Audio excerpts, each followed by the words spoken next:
I'm Rob Larson. I'm the CIO for CRMLS, and I also chair the RESO Data Dictionary work group.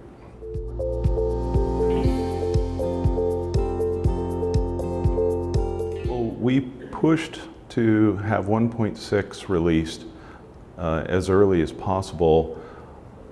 Really early on in the 1.5 phase, we were already having our sights on 1.6. One of the advantages of being involved in RESO is having future perspective on where things are going.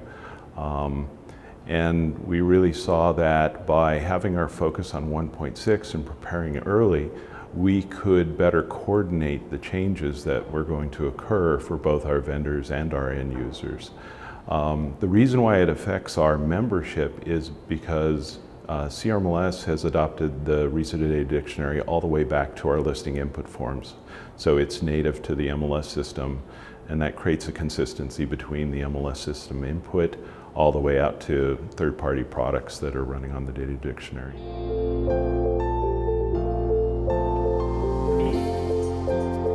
Two main reasons that vendors are gaining benefit by what we're doing at RESO are, one is a stability that I don't think people realize that the dictionary provides.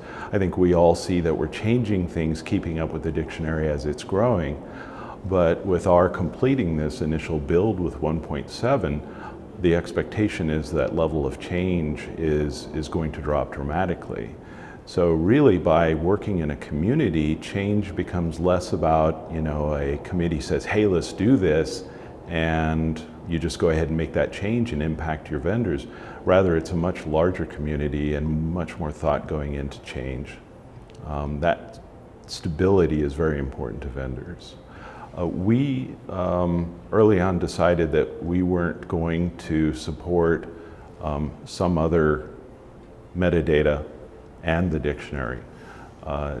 So we only have data dictionary compliant data available to our members.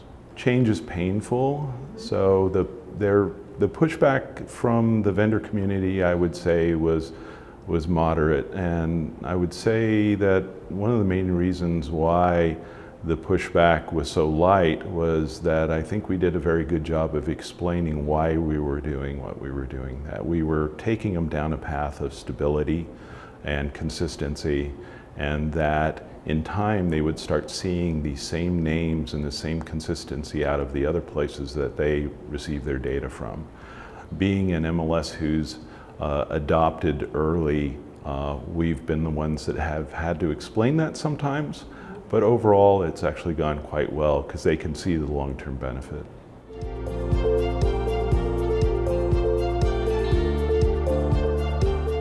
There are some brokers that very clearly see the benefit. They are in the position of aggregating data. They are in the position of being members of multiple MLSs. So that consistency really lowers the cost of operation for their technology ventures. There are other brokerages where it's quite transparent.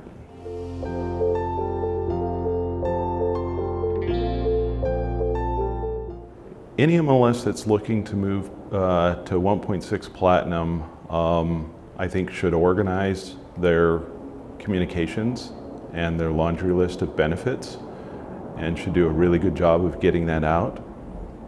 Depending on how they implement, if they, like us, roll out the dictionary and the listing input form, there's a pain point to the membership, and them understanding where you're going and re-educating them on the new terminology, because some fields have a little bit different name, is a really important aspect. But going through those pain points clearly gives you a long-term benefit as they start to see this consistency between their MLS and all their products.